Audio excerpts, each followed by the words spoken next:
but then at some point I was like, this doesn't look like any of the fights that I've ever been in. Right. It just didn't like.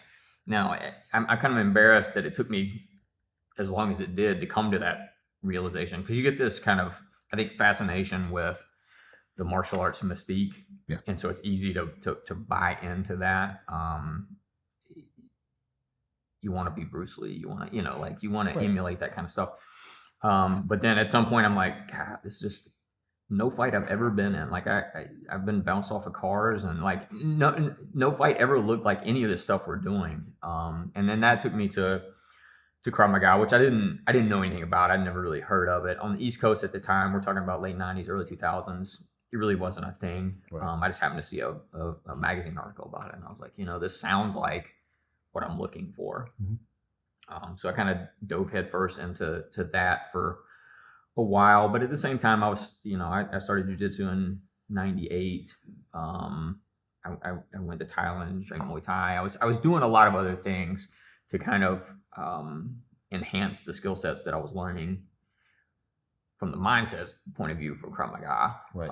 And then kind of post Krav Maga, I just got to a point where I'm like, there's a lot of gaps here. Yeah. It's a lot of stand up, and the ground stuff is, well, don't go to the ground, but if you go to the ground, get up. Yeah. And then there was very little transition in between. And in my experience, just in fighting and in seeing fights are won and lost in the clinch. Right. And that was just something that it didn't really exist in a lot of reality-based self-defense kind of circles. And now, are you so in the Krav Maga, if you go back just a little bit, was your study or your research to be done just for personal development, or were you looking at it from an instructor point of view that you wanted to pass on, and you were just not getting to areas that you felt were fully developed? Yeah, it was both.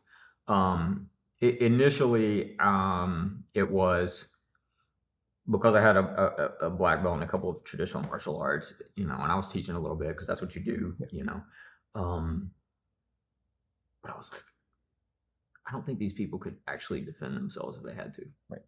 Like they're going through the moves and they're memorizing the techniques, and they do fine in a test, but I don't think any of them could fight sleep if they had to. Right. So while I wanted to be a better practitioner and have a better understanding of how to transfer information, I had a good understanding of violence, but I didn't have a good understanding of, I don't think, of how to get other people there.